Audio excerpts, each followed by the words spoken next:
Good afternoon. The sheets are on the back table. If they're still here, if they're consumed, so to speak, then they're not.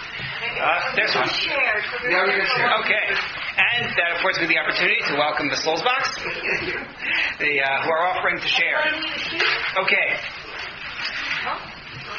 We are in Perek Yud, chapter 10 of Ezra. We are on page 1835. And as I said in my email, I think we can finish the chapter this week, which you know means we won't. But, if we do, that means it's on to Nehemiah. Wouldn't that be amazing? Okay. So, it is doable, in truth. Again, remember where we are in this story. All this optimism and smiling and laughter has to end, because we're now to see what's the misery that's going on for Ezra. But Ezra finds out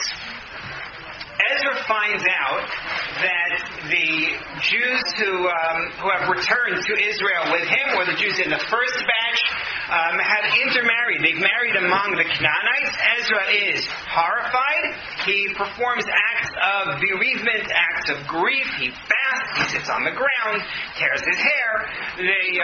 He is absolutely miserable. And there was a response. There are people from the nation who say, this is terrible, and we have to split up the families. We have to split up these couples who have intermarried. We talked about already, and we're not going to go back to right now, the question of why not conversion, the issue of matrilineal descent. All of those things were a lot of fun. Go back to the recordings if you'd like to enjoy it again. Happy reminiscence. But that's the decision that is made. And Ezra, as we saw last week, gathers the community to make a covenant. He wants the community to agree that this is actually what they're going to do. We talked about last time why he wants communal agreement. Is it that he wants communal agreement in order to get the officers to go along with it? Because remember, the officers have been involved in the intermarriage in the first place. Is it because this is what confers upon him the power to carry out extrajudicial penalties for those who are intermarried? Because, as we noted, he wants to take away their property. He wants to ostracize them from the community. And that does not appear to be part of the set of powers that he should be able to wield, even within his authority to carry out Din Torah, the laws of the Torah.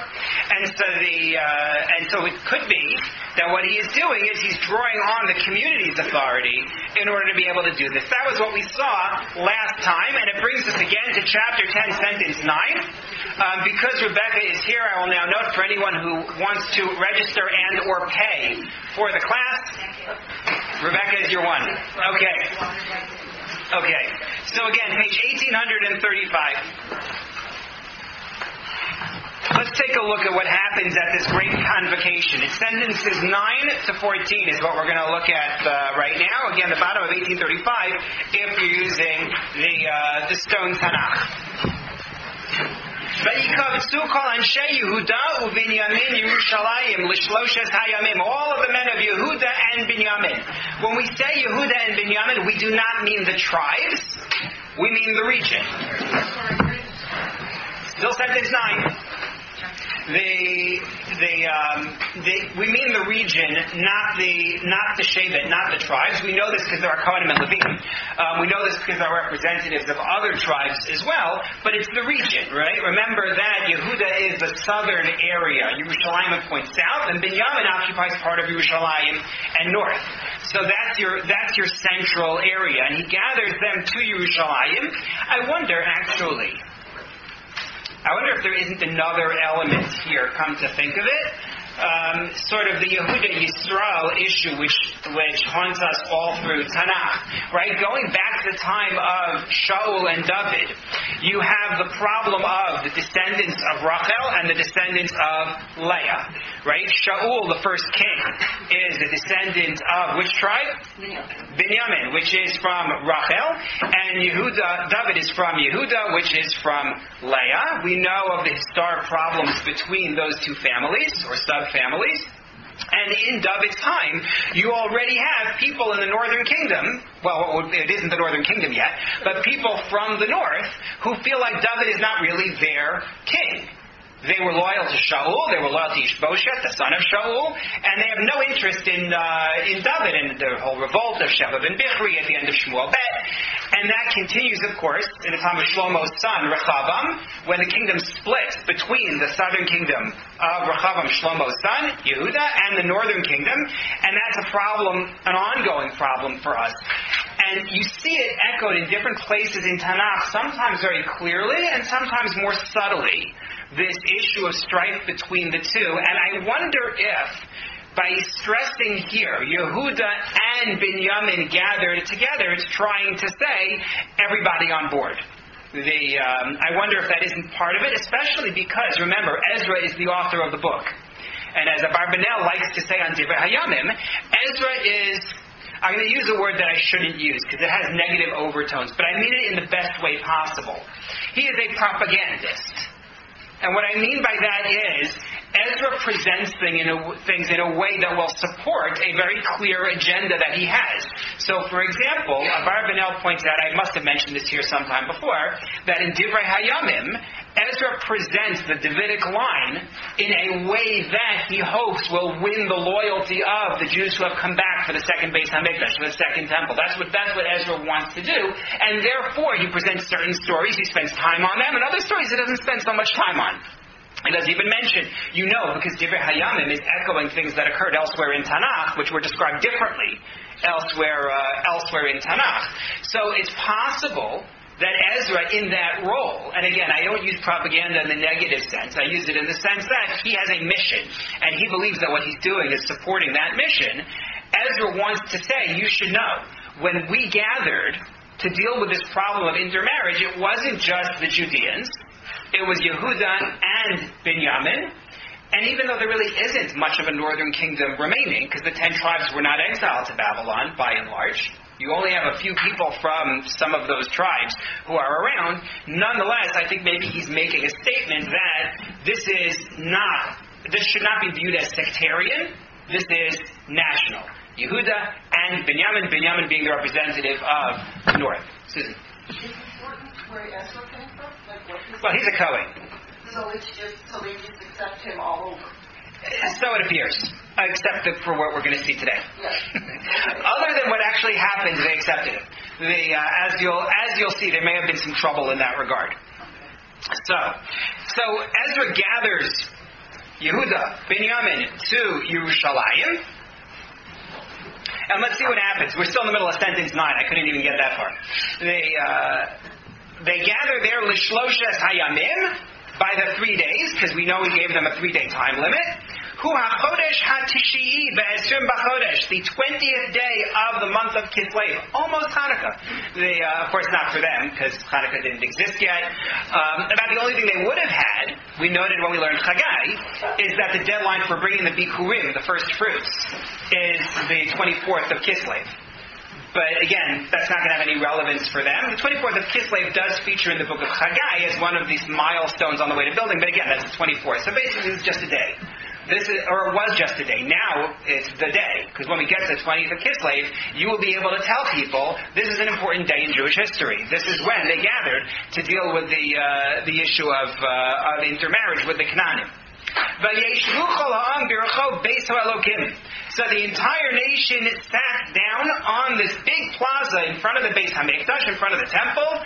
Maridim al hadavar umehageshamim. This we can relate to. They are trembling in part because of the weighty matter that they're dealing with, the problem that they have, but also because it's raining and they're cold. Now, you said, why did you bother to mention that? Because it's going to figure into the story, as you'll see. Yes? I just have a question, going back to what we were saying before. Do we have any record of the kingdom of Israel still being there and being involved with Ezra at all? So, again, the kingdom of Israel ceases to exist when the Assyrians demolish it. But you mentioned that there must have been some. There were members of the tribes around, but they have no standing. In other words, there are members of different tribes who remain after the northern kingdom is exiled. It's not true that the Assyrians managed to get every last person. They blended in with everybody else. Is it just by the joint? Correct. Yeah. And there would have likely been fugitives from the north to the south, and they would have been exiled with the south. Right, and that's what I would have expected. The only thing I note, though, is that they were described as living in Binyamin, which was part of the northern kingdom. And we had said that they all went back to their previous cities. But So Benjamin is not counted because it's the 10 tribes, and Judah and Benjamin are supposed to be the non-exiled. I mean, the not disappeared tribes. Right. So Benjamin was sort of like within the Yeah, area it's of within, Judah. but it's not. It's sort of playing both sides of the fence, effectively. Maybe it's a bit esoteric or reading too long into it, but the importance of mentioning the fact that the trembling, also because of the rain, could it have been in spite of the rain, because the rain is the rain supposed to be roche? No, they're cold and wet. You'll see. You'll see. I've been in Jerusalem. It's going to come up in the story. It is cold and it is wet. You know, it's a beautiful thing. We pray for rain, and we're so happy when we have it, and we'd rather be indoors. Yes. Right, this is the 20th of Kislev. This is not the time when you want to be outside in the rain. And in Yerushalayim, right? On the mountaintop with the wind blowing. No, you're grateful for there being rain that's not on you. So let's see what happens. Pasuk Yud, sentence 10. Vayokom Ezra Kohen Vayomer Alehem. Ezra the Kohen got up, and he addressed the group, and he said the following. Atem me'altem vatoshivu nashim nachrios. Again, this word me'ila, which he's used before, which refers to trespass on something that is holy. So he says, you have committed me'ila vatoshivu nashim nachrios. You have taken foreign wives. And again, emphasis here on the wives, although elsewhere he does mention the husbands.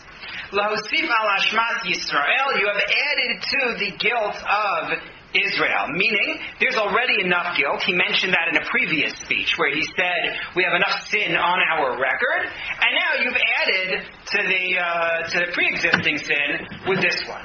Ve'ata. And he says, and now, Tenu Soda Lashem Elokei Avosechem.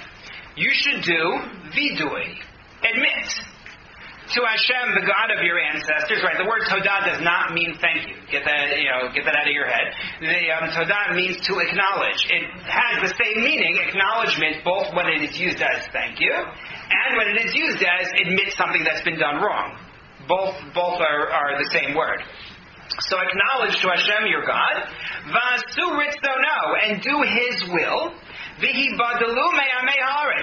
is now emboldened by the fact that the nation has put forth the idea of separating, and he says, separate from the nations of the land, umin hanoshim hanochrios, and from the foreign women. I'm sorry, me'amei haaretz umin hanoshim hanochrios. I said the nations of the land, but then he also said the noshim hanochrios, the foreign women. So who are the amei haaretz? Uh-oh. No aliens. That's what Article says. Article says the aliens for Amei Haaretz or for Nachrios? Yeah, for Nachrios. Right, no, that's true. Foreign. Their lifestyle. Right, but what is the Amei Haaretz? Peoples of the land.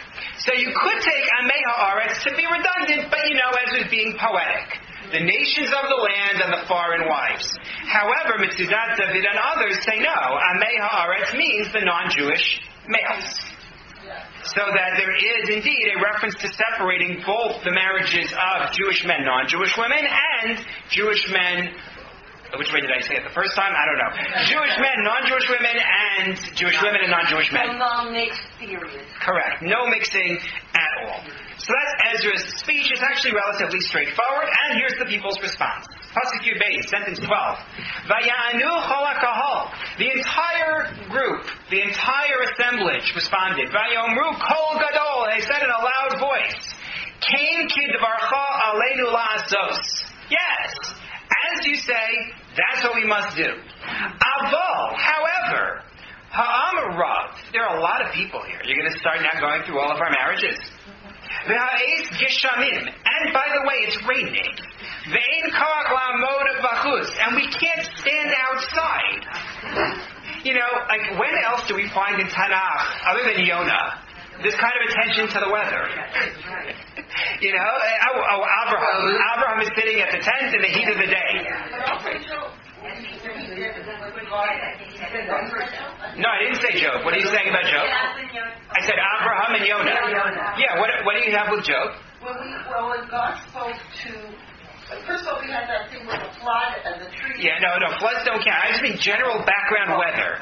No, I don't mean an act of God involving the weather, but I mean just saying, hey, it's cold and wet outside, so we have to sit here. It's not what you normally see. Maybe it was raining really hard. Right, Yonah, you see it. Sorry? Maybe it was raining The answer is yes, it must have been. So they say to Ezra, listen, good initiative, good idea, but there are a lot of people, it's raining outside, we can't stand here outside. This is not a one-day deal and a two-day deal. Because unfortunately, we've done a lot of this. This is not like something that you're just going to take care of in a day, Ezra. Yeah, a little practical guidance here. Yamdu Nasareinu L'chol HaKahal. So here's what we want to do. We would like our officers to stand on behalf of the community, meaning we will appoint people to do this.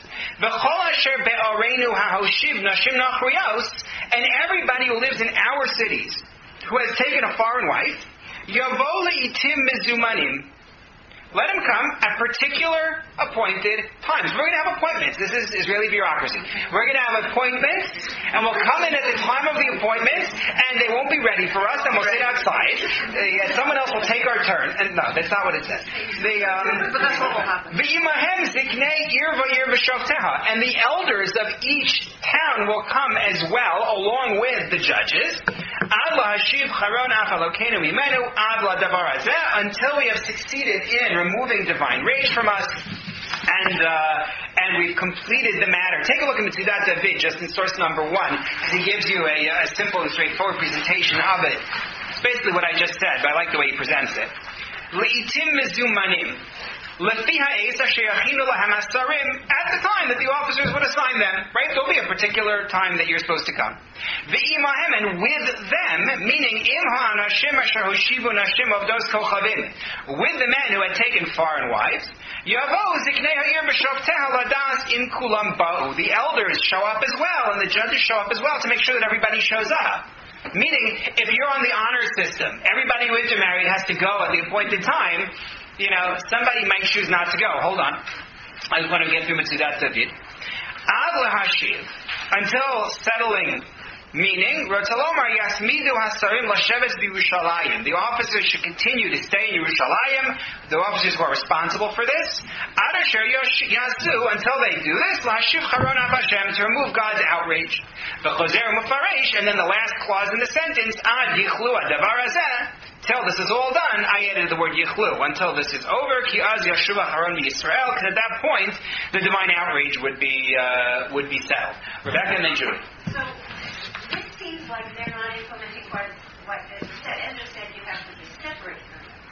They are now instituting some sort of process where are they divorcing them? Are they converting them? I mean, it isn't clear why are you... They're definitely not converting them, because we didn't mention anything about conversion. It was all about separation.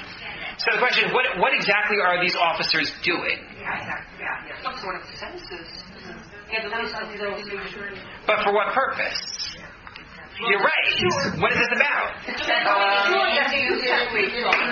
You can make a census to show your power. You can make a census in order to show your power. So, to create order. To make sure that I'm inclined to say, based on what's going to come in the rest of this chapter, that it's bureaucracy. It's not so much about a show of we can do this, as it is because you need to know. It isn't as simple as saying, okay, anybody here who married a foreigner, raise your hands, and now send them away. It's a matter of keeping track of who married whom and which kids are Jewish and which kids are not Jewish. In case anybody tries to rejoin later on, we need a list. We need a record of it. I think that's what's going on in this story. Notice though who did not show up. Who's not part of this? The men the Jewish women who married non-Jewish men, they're not here in this story. So that could support the idea that Amei Ha'aretz just meant nations of the land, or it could be what we said way back, and we're going to come back to, I think, here as well, which is that Ezra has no jurisdiction over them. Good luck trying to get the Jewish women with their non-Jewish husbands to show up. The male tended to be the one with whom the household was identified, and therefore Ezra's not going to be able to get them to show up. Julie, and then Elisha. When they're saying, well, this isn't time, there isn't time for this today, and it's raining, why don't you set this up instead? Is that simply the people coming up with a more efficient solution, or is that trying to put it off so I can stay with my non-Jewish wife for longer? Right. So I tend to think that the way it's presented makes it sound like this is actually legitimate. Okay. And it's not just a stall tactic. It really was raining, and it was cold, and it's the 20th day of the month of Kislev. And they're right, this isn't a one-day procedure. This requires that you register people. And if you're going to register people, then you have to have them show up at a particular time. You can't we're going to end up on our list with 113 marriages that are separated. That's how many marriages there are going to be in this picture. So, what? Why so few? We'll talk about why that number, we'll get to that. But my point is, you can't do that in one day. You just can't. You can't do your record that way. Elisheva and then Berea. With are they gathered, like him being a Kohen? Is there anything about them offering, like doing vidui that he has to somehow watch them do? Right. So we don't actually need Kohanim for vidui. Right? They, generally speaking, we have an obligation. If a person brings a chatas, a sin offering, they're supposed to acknowledge what they've done to God. But the Kohen is not supposed to hear that. It's not the Kohen's business. So I would say no, it's not really a function. We will see a carbon before we're done with this. There will be a carbon involved. Maria. This is just an aside. Were these men monogamous? Did they only have one wife? Not that we know of. We're not going to get a list of the non-Jewish wives they had, so for all we know, there are multiple. So they just quite a bit more. Yes. And they could have had Jewish wives as well? Correct. And in fact, in Malachi, that's actually what it sounds like, right? When we started this unit, with the second paragraph of Malachi, where he speaks of the betrayal of your Jewish wives and non-Jewish wives. So that adds a layer of complexity now to bureaucracy, because there are 5 children in the household, and you need to know which ones are Jewish and which ones are not Jewish. Excellent point. There was, Rebecca. The only thing I say is, one might, when you say they are mentioning the women who married non-Jewish men, we had one of our opinions last week that if you have matrilineal consent, then those kids are Jewish, so maybe they're if the wives are Jewish, if the wives, right, their children are Jewish, right. Right, but the more you read of the different sources we brought last week, the less likely that argument seems. They both from a Jewish traditional perspective and from a secular perspective, it's a really hard read to say that there's a beginning of matrilineal descent going on here. That's the way it looks from everybody from the traditional Jewish sources to Shai Cohen seem not to be convinced by that. There was the one who took it, but Susan. So the next step is it? Because you've been doing a lot of comparing with this to the first. Yeah. Was it like that Mishnah up there? In the sense that they said, yes, we'll get out and we'll do it. Yeah. Right away. No, Ezra loves stuff like this. Yeah. So this is another comparison. Yeah. And the other thing is, he says to these parents, what? You got your children too if they're not Jewish? Yes. Just send them all away. Yes. That's exactly what he's saying. And he's not saying take care of them, give them money, do anything. Just get rid of them and let them. He does not address the question of how those situations will be handled. He doesn't address it. He doesn't say send them away empty-handed, and he doesn't say fund their college tuition either. This reminds me of yeah, of course. The difference is that there. God was behind that. God sent the water, which was in the desert. Well, the difference between that story and this one also is that there Abraham provides her with means and she chooses not to use them. Yes, and whereas here it just seems so cruel. Meaning, there are children involved. Meaning, it's something that people don't notice with that story, and so I want to take a second to explain what I mean. There's a well that she chooses not to go to. She has family in Egypt that she chooses not to go to. Vatelech Vatesa b'Midbar Be'ersheva. She decided that she was going to wander around in Midbar Be'ersheva, even though in Lech Lecha we read that there was a well that a Malach gave her, right? And even though she's Hagar Mitzrayim, she has family in Egypt. But she says, I don't want to go too far from the house. Translation, I'm expecting to come back. And that's what leads to the problem. But here, we don't know anything. Sorry? I mean, that's fine and dandy, but remember that she's just Yeah. Oh, no, I'm not making that part of it any easier. My point is only that when people say, he gave 3 animals to the guests, the visitors, in the beginning of Vayera, why is he giving only bread and water to them?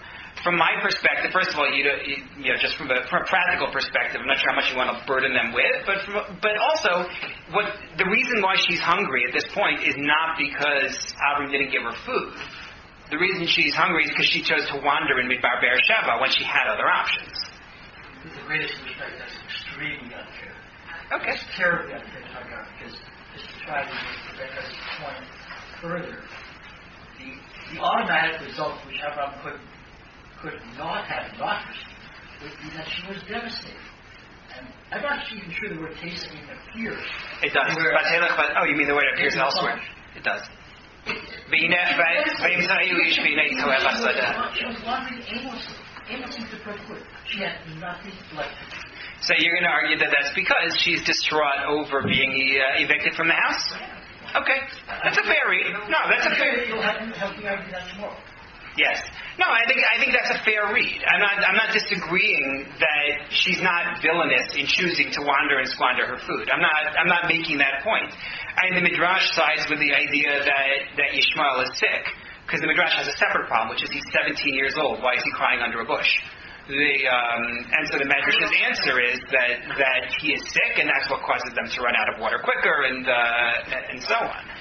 But because this isn't the parsha here about Vayera, I'm going to pause that discussion here. But just in terms of the comparison Susan makes, here we get no indication whatsoever that Ezra is going to address at all the care of the kids.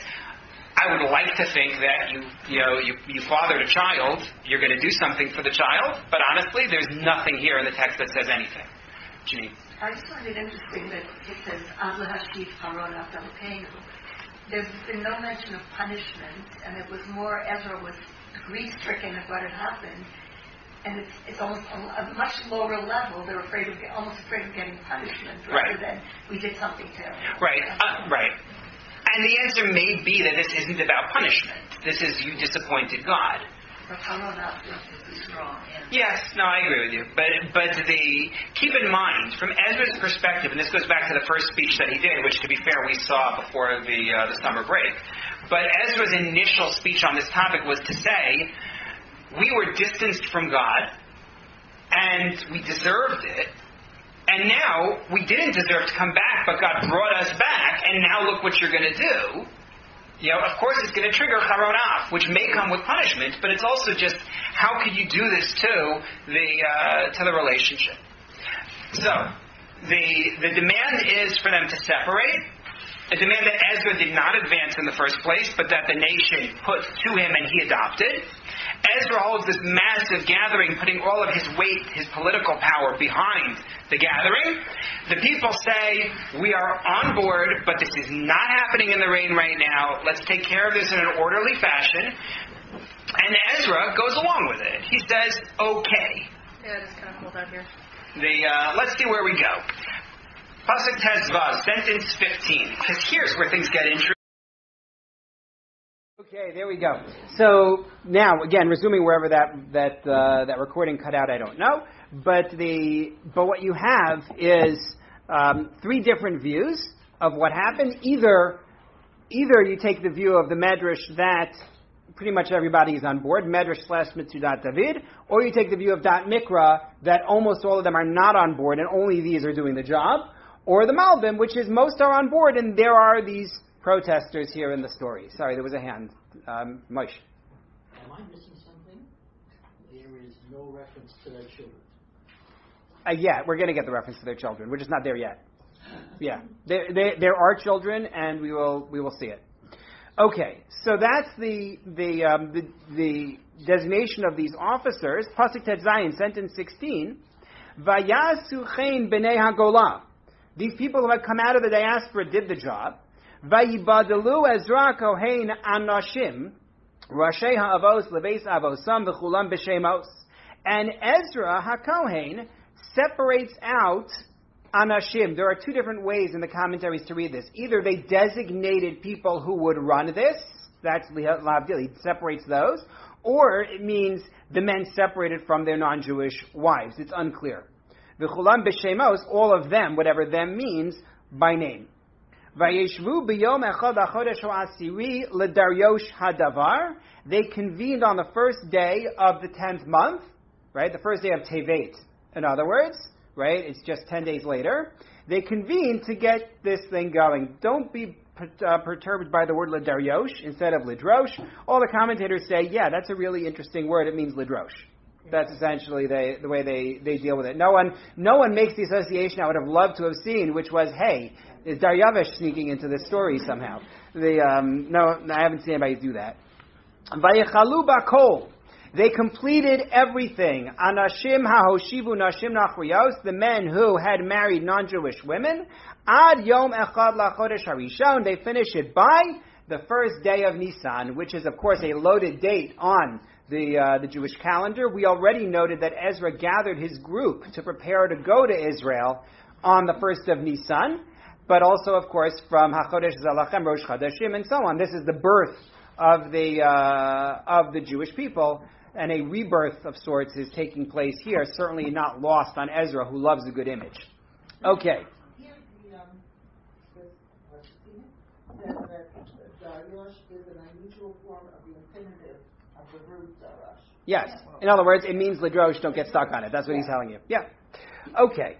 So they've done the work. Now that means we get names. Because that's another thing we just love in this book, our names. So what I'm not going to do is go through all of the names and where we've seen them in censuses. What I am going to do is read them. But we're not going to go through where each name has shown up. If anyone is really interested, the Da'at Mikra has a breakdown of each name, where it shows up in Tanakh, and in some cases the meanings. But we're not going there. There are some key names to see, though, so let's get started.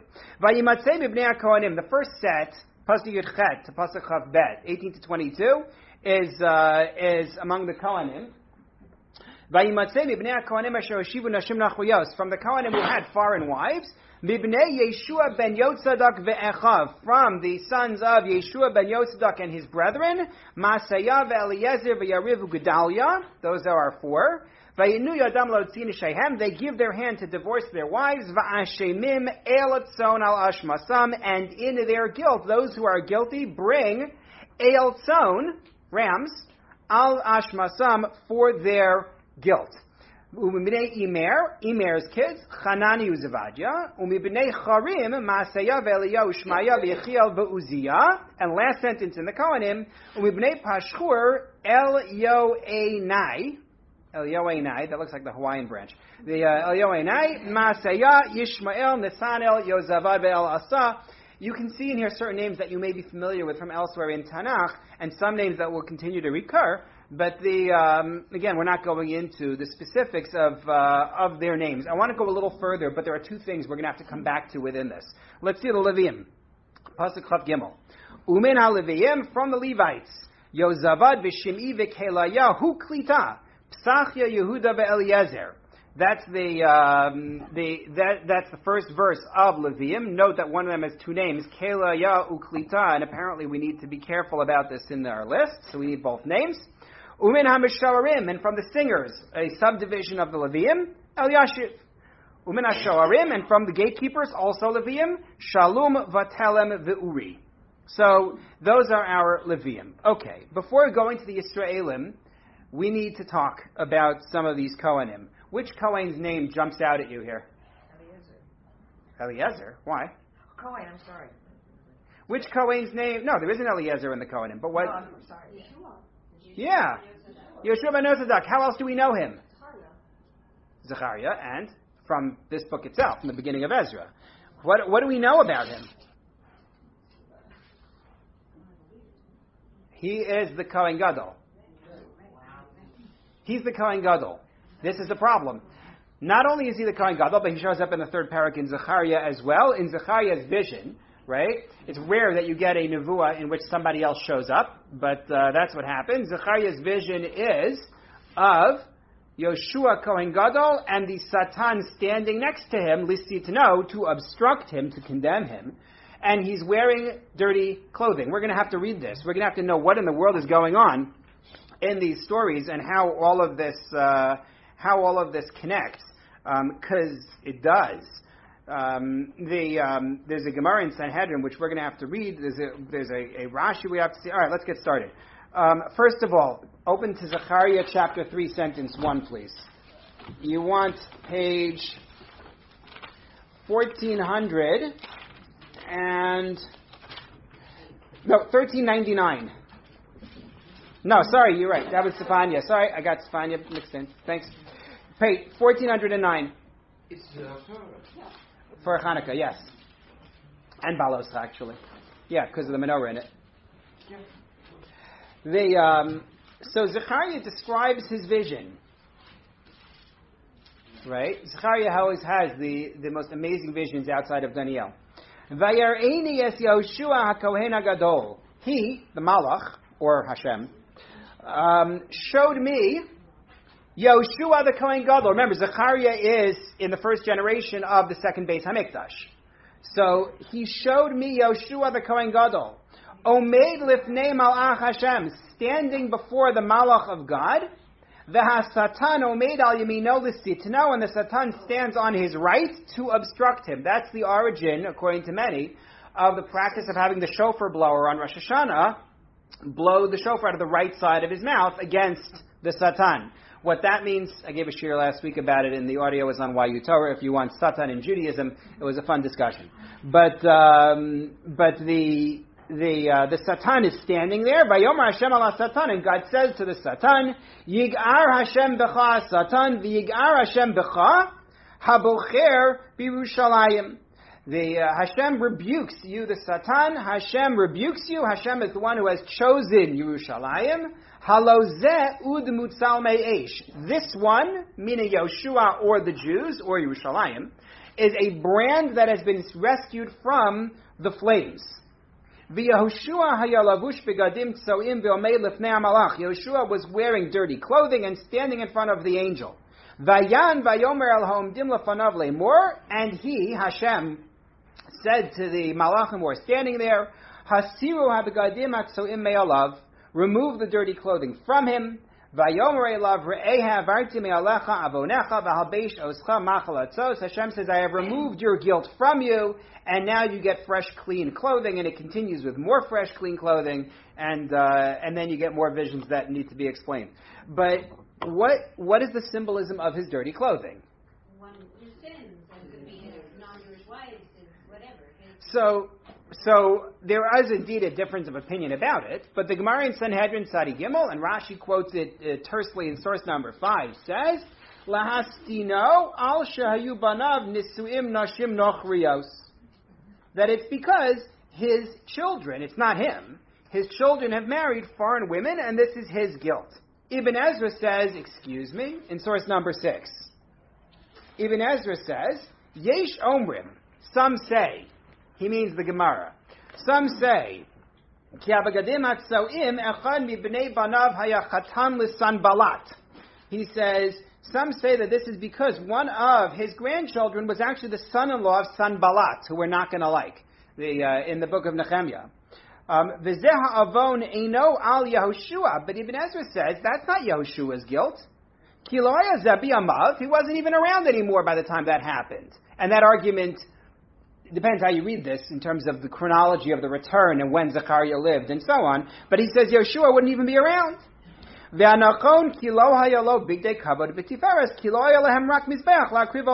the answer is, first generation of this Beis HaMikdash, they didn't have anything. And he didn't have fine, nice clothing, glorious clothing to wear. They just had a mizbeach barely. They didn't have a building yet. They didn't have all the different things you need in order to have a nice, splendid service in the Beis HaMikdash. The stained clothing is meant to say they didn't have all the trappings, and Hashem is saying, I'm going to give you all of the trappings. That's Ibn Ezra's read. He doesn't like the idea that it's about guilt. Abarbanel has another great read. Abarbanel says it's actually about the Chashmonaim. Talk about people he won't be alive to see. The Chashmonaim are condemned, because after their fine initial victory against the Greeks, they become Hellenized themselves among the descendants of the original Chashmonaim, and Abarbanel criticizes the fact that they took the throne because they were from Shevet Levi, they're Levium, they're not allowed to take the throne. So he says, that's the guilt. Everyone has a different explanation.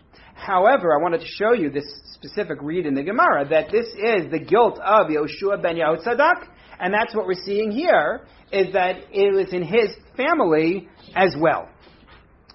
Every family had to deal with this on some level. Clear? Okay. I'm looking back because now I don't have a timer with this anymore. Okay. All right. So they gave their hand saying, we are going to separate. Vayitnu yadam va'ashemim el tzon al ashmasam. They brought a ram offering for their guilt. So let's see if we can get through this. Sorry? Back in Ezra, I apologize. It's back in Ezra. Sentence 19. Sentence 19, yes. Page 1837. So there is a guilt offering that is brought. They bring a ram. The problem with this is there is no such penalty for intermarriage. There just isn't. Even if you talk about marriage among the 7 tribes, you say that it's for everybody, even beyond the seven Canaanite tribes. Nowhere in the Torah's list of what you bring a korban for, what you bring an offering for, is this mentioned. So I don't understand where this korban came from. I mentioned the video, he was going to come with a korban. Here's your korban, but why? So the Gemara gives what you have to say is a very strange explanation. Amar Rav Chisda, source number 7, the Gemara in Krisos. It's based off of psukim actually that you have to see in Vayikra. Let's go back to Vayikra first. Vayikra chapter 19. I gave you the reference to it on the sheet. You see, if you look at the heading for number 7, you see the verses I'm referring you to. It is page 295. This is not going to make things any more clear, but you need to understand what the Gemara is referring to.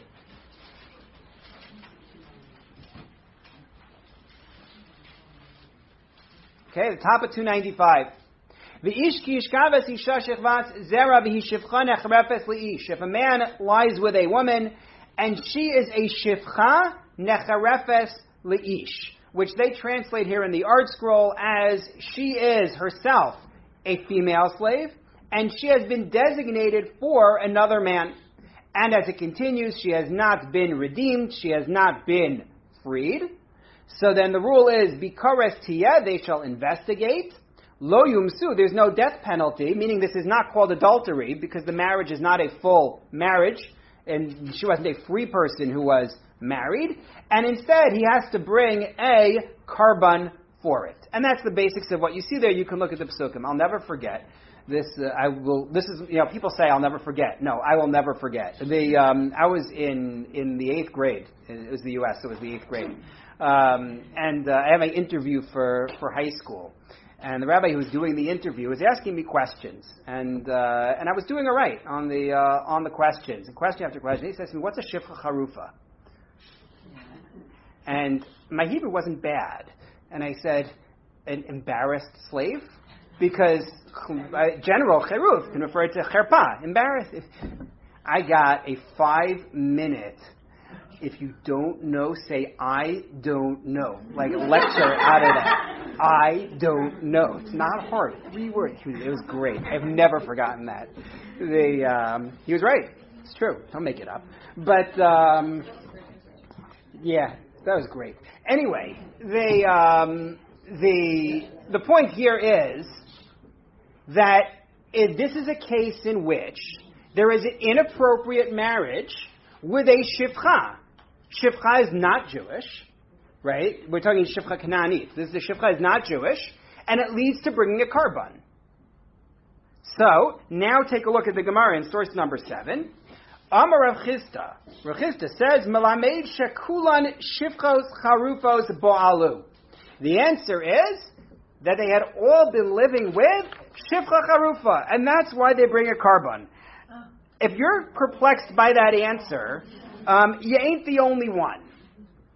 Especially because there's a debate about what this case is, that is shifcha charufa. The Gemara has multiple views. In one view, shifcha charufa refers to a woman who is partially a maid. In a case in which she is half slave and half free, for reasons that go beyond what we're going to discuss, and she's actually betrothed to an Eved Ivri, to a Jew, to a Jewish slave, or alternatively, she is a shifcha, a maid who is betrothed to a non-Jewish slave. There's this whole back and forth to the story. It's very hard to come up with a way in which you can end up with 113 of these cases, and that all of these marriages were because the Jewish men suddenly fell for the shifcha charufa. It's just bizarre. So take a look at Rashi in source number 8.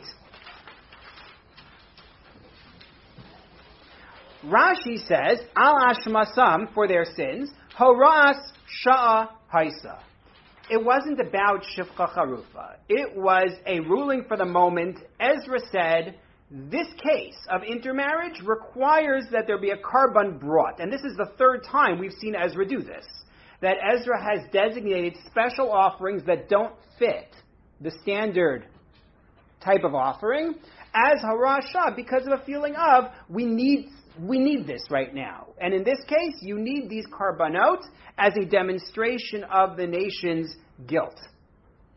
So here I couldn't resist. Rabbi Yaakov Ettlinger, in source number 9, Rabbi Yaakov Ettlinger, author of the Aruch LaNer, is really shocked.